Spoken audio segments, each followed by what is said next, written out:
Hello दोस्तों, आशा करता हूँ आप सब ठीक होंगे। दोस्तों, हमसे जुड़े रहने के लिए आज ही हमारा चैनल को सब्सक्राइब करिए और बेल आइकन जरूर दबाएं ताकि हमारा वीडियो का नोटिफिकेशन आप तक सबसे पहले पहुंचे। तो चलिए शुरू करते हैं आज की डरावनी कहानी बिना किसी देरी से। अमर एक मल्टीनेशनल कंपनी में ब्रांच मैनेजर की जॉब करता था। एक दिन अमर को ऑफिस से घर जाने के लिए लेट हो गया था। सर्दी की मौसम होने के कारण रात भी जल्दी हो गई थी। ठंड भी बहुत शुरू हो चुकी थी। रास्ते में चलते चलते अमर को अचानक एक आवाज सुनाई दी, रुक जाओ। अमर वहीं पर ही रुक गया और पीछे मुड़ के देखा, लेकिन पीछे कोई भी नहीं था। फिर से वही आवाज सुनाई दी, सामने देखो। जैसे ही अमर ने सामने देखा तो उसे जमीन पर कुछ चमकती हुई चीज दिखाई दी। अमर दौड़ के उस चीज के पास गया और देखा तो यह कोई साधारण चीज नहीं थी बल्कि एक चमकता हुआ हीरा था। उसने वह हीरा अपने हाथ में लिया। उसकी चमक देखकर अमर की खुशी का पार ना रहा, लेकिन अमर को कहाँ पता था ये कोई साधारण है या नहीं बल्कि एक मायावी हीरा है।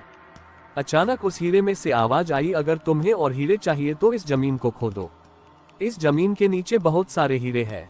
अमर खुश हो गया। उसने उस हीरे को अपनी जेब में डाला और जमीन खोदना शुरू किया। करीबन 2 फीट खोद काम करने के बाद अचानक अमर डर के मारे चिल्लाने लगा। इसके कारण उसका संतुलन खो गया और जमीन पर गिर पड़ा, क्योंकि उस गड्ढे में से हीरे मोती नहीं बल्कि किसी इंसान का कटा हुआ सर मिला। अचानक वह सर हवा में उड़ने लगा और बोला, डरो मत, मैं तुम्हें कोई हानि नहीं पहुंचागा। मैं तुम्हें बहुत सारे हीरे जवेरात भी दूंगा। बस मेरी बात ध्यान से सुनो, मैं जहां जाता हूं वहां मेरे पीछे आओ। फिर वह सिर हवा में उड़ा और जंगल की ओर बढ़ने लगा। करीबन 1 किलोमीटर चलने के बाद वह सिर रुक गया। अमर भी रुक गया। फिर उस सिर ने अमर से कहा, इस जमीन के भीतर बहुत सारे हीरे मोती जवाहरात छुपे हुए हैं। इस जमीन पे खोद काम शुरू करो। अमर खुश हो गया और उस जमीन को खोदना शुरू कर दिया।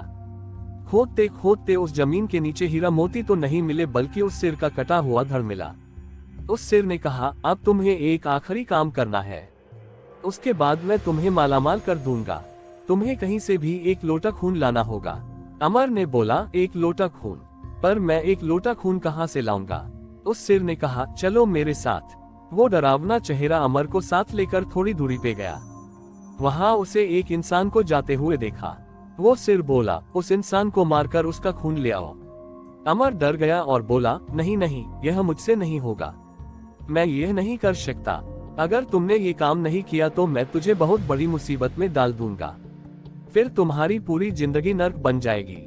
अमर ने हाथ जोड़कर उसे कहा, मुझे माफ कर दो। अगर मैंने उसे मार तो मुझे पुलिस गिरफ्तार कर देगी और मुझे जेल जाना पड़ेगा।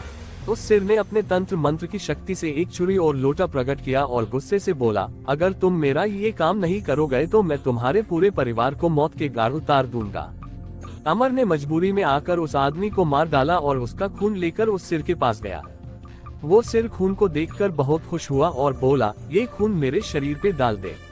उस सिर के कहने पर अमर ने खून को उसके शरीर पे डाल दिया। फिर कुछ ही देर में वो कटा हुआ सिर उस शरीर पे जुड़ गया। ये सब देखकर अमर की हालत अब खराब होने लगी। वो उस भूत को देखकर काफी डर गया। जैसे ही वो भूत जिंदा हुआ तो जोर जोर से हंसने लगा और डरावनी आवाज में बोला, तुमने बहुत बड़ी गलती कर दी कि तुम्हें मुझे फिर से जिंदा कर दिया। अब मैं सिर्फ तुम्हें ही नहीं बल्कि इस पूरे शहर को मौत के घाट उतार दूंगा। डर के मारे अमर के मुंह से आवाज भी नहीं निकल रही थी। वो अपने जान बचाने के लिए वहां से दौड़ा, लेकिन उस भूत ने छलांग लगाकर अमर को जमीन पे गिरा दिया और बोला, मुझे बहुत भूख लगी है, अब मैं तुम्हारा मांस खाऊंगा। जैसे ही उस भूत ने मांस खाने के लिए आगे बढ़ा कि तुरंत ही उसका सिर धड़ से अलग हो गया। अमर समझ नहीं पाया कि आखिर यह चमत्कार हुआ कैसे। जब अमर ने पीछे मुड़कर देखा तो एक अघोरी बाबा खड़े थे।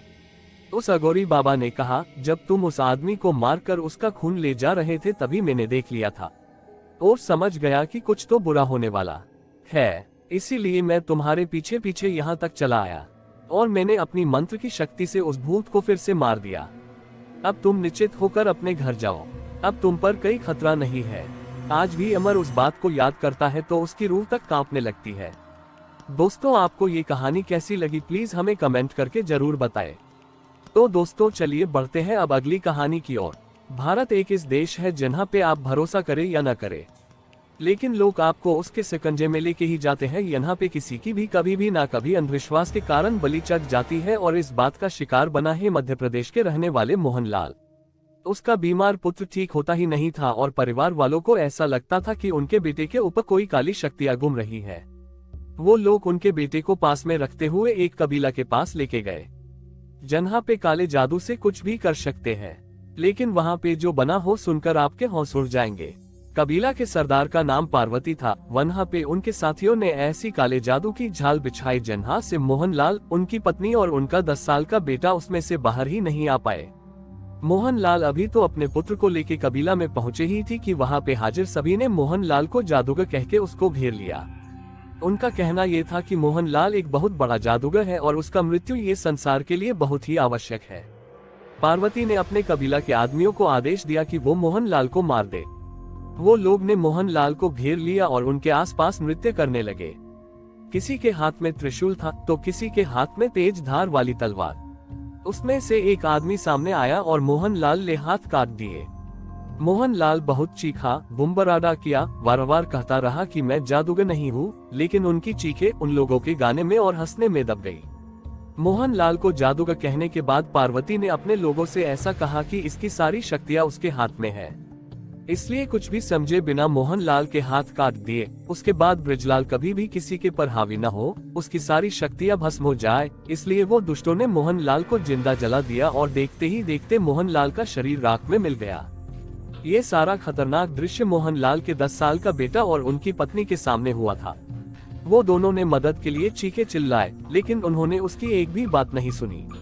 ये सारी घटना को अंजाम देने के बाद उन्होंने मोहनलाल की पत्नी और बेटे को जाने की अनुमति दे दी और उन्होंने एक चेतावनी दी कि अगर इसके बारे में किसी को भी कुछ भी कहेंगे तो उसका अंजाम बहुत ही बुरा होगा। अपने पति की मौत और पूरे परिवार को खत्म होता देख सुषमा पूरी रात पुलिस स्टेशन के चक्कर काटती रही। माँ पुत्र ने सारी बातें पुलिस को बताई कि किस तरीके से वो डाकन ने उनके पति को जिंदा जला दिया। फिलहाल डकनों की पूरी जमात और उनके सरदार पार्वती सहित पुलिस ने सबकी धरपकड़ कर ली और सुनने में आया है कि बहुत जल्द उन लोगों को मौत की सजा होगी। कानून इस घटना को किस तरीके से अंजाम देगी वो तो समय ही बताएगा, लेकिन इस घटना ने एक बहुत ही बड़ा सवाल खड़ा कर दिया है कि क्या सही में भारत में काला जादू होता है, और अगर होता भी है तो किस कारण से होता है। ऐसे ही हर रोज कोई निर्दोष की बलि चढ़ेगी। बहुत सारे सवाल है, लेकिन जवाब ढूंढना बहुत ही मुश्किल है। तो चलिए बढ़ते हैं अब अगली कहानी की ओर। ये वो दिन की बात है जब सुरेश के सर पे फोटोग्राफर बनने का भूत सवार था। उसने अपने पापा से झगड़ा करके पैसे ले लिया और नया कैमरा खरीद लिया। उस समय में अपनी आसपास दिखती हुई हर एक चीज और मनुष्य, प्राणी वगैरह की फोटो खींचता रहता था और अपने आप को प्रोफेशनल फोटोग्राफर समझने लगा। लेकिन मेरी हालात तब खराब हुई जब मेरे कैमरा में एक भयानक डराने वाला प्रेत कैद हुआ। पहले तो मुझे लगा कि ये सिर्फ ब्लैक और व्हाइट फोटो है, लेकिन जब ध्यान से देखा तो मेरे रूवाटे खड़े हो गए, क्योंकि उसमें मुझे कुछ अच्छी सी 2 आंखें दिख रही थी और वो आंखें गुस्से से मेरे कैमरा के सामने देख रही थी। डर के कारण मैंने वो फोटो को तुरंत ही डिलीट कर दिया और कैमरा को कबट में रह दिया। करीबन रात को 3 बजे के आसपास कबाट में से घिरे घिरे आवाज सुनाने लगा।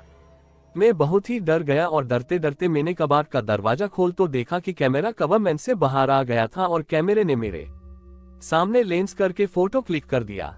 ये एक बहुत ही डराने वाली घटना थी। मैं तुरंत ही भाग के अपने रूम से बाहर निकल गया और घर के सारे सदस्यों को जगा दिया। ये पूरी घटना सुन के पापा मेरे रूम में गए और कैमरा चेक करने लगे, लेकिन मेरा कोई भी फोटो दिखाई नहीं दिया। पापा ने ये देखकर मुझे कहा कि ये सिर्फ तेरा भ्रम है। मुझे भी लगा कि ये मेरा भ्रम ही है। दूसरे दिन दोपहर में मैं नदी के तट पे बैठ के कैमरा से फोटो खींच रहा था। बाद में फोटो खींच लेने के बाद कैमरा में फोटो देखने लगा। उसमें मैंने देखा कि वो जो फोटो मैंने डिलीट कर दिया था वही भयानक फोटो मेरी मेमोरी में फिर से आ गया था। उसे देखकर मैं बहुत ही डर गया और तुरंत ही उसी फोटो को फिर से डिलीट कर दिया। जब मैंने बाकी के फोटो देखा तो मेरे पैर थिथड़ कांपने लगे। आप सोच भी नहीं पाओगे कि उसमें क्या था। ये वही फोटो था जिसके बारे में मैंने अपने पापा से बात की थी, और वही फोटो में मेरे पीछे लाल रंग की आंखें वाला प्रेत खड़ा था। इस टाइम पे मैंने वो फोटो डिलीट नहीं किया, लेकिन इसके अलावा बाकी के सारे फोटो डिलीट कर दिए और तुरंत ही कैमरा लेके सीधा पापा को दिखाने के लिए गया। लेकिन आश्चर्य की बात तो ये थी कि जब मैंने पापा को कैमरे की मेमोरी दिखाई तो वह पूरी तरह से खाली थी। उस दिन मेरे पापा मुझ पे काफी गुस्सा हुए। और मुझे बोले, तुझे ये कैमरा पसंद नहीं है तो उसे फेंक दे या फिर बेच दे, लेकिन ऐसी बेवकूफ वाली बातें लेकर मेरे पास मत आ। दूसरे दिन रात को फिर से मेरे साथ डर का आतंक शुरू हो गया। अब तो धीरे धीरे बंद कबटमैन से फोटो क्लिक की आवाज आने लगी। मुझे पता था कि ये कोई मेरा भ्रम नहीं है, क्योंकि मैं परलौकिक घटनाओं को नहीं मानने वाला एक संपूर्ण नास्तिक मानस हूँ। सुबह मैंने हिम्मत करके कैमरा बाहर निकाला और फिर से मेमोरी देखने लगा। उसमें कोई भी भूत का फोटो नहीं था, लेकिन एक काली फ्रेम वाला फोटो मिला जिसमें लिखा था कि मुझको कैद करने की सजा तुझे तेरी जान देनी पड़ेगी। ये फोटो देखकर मेरे तो होश ही उड़ गए। मेरी धड़कन एकदम से ही बढ़ गई। मुझे ये भी पता था कि ये धमकी वाला फोटो अगर किसी को दिखने के लिए भी जाऊंगा उससे पहले मेमोरी से डिलीट हो जाएगा। 45,000 रुपए में खरीदा हुआ कैमरा मैंने 20,000 रुपए में बेच दिया। मुझे नहीं पता था कि आखिर किस तरीके से वो भूत मेरे कैमरे में कैद हो गया, लेकिन वो भूत यही समझ रहा होगा कि मैंने उसे जानबूझ के कैमरे में कैद कर दिया। अब मुझे तो फोटोग्राफी और कैमरे से डर लगने लगा कि कहीं वो कैमरे वाला भूत मुझे मार तो नहीं देगा। तो दोस्तों, आज की कहानी में बस इतना ही। आशा करता हूँ आपको हमारी ये कहानी जरूर पसंद आई होगी। चलिए मिलते हैं अब अगली कहानी में, तब तक के लिए बाय।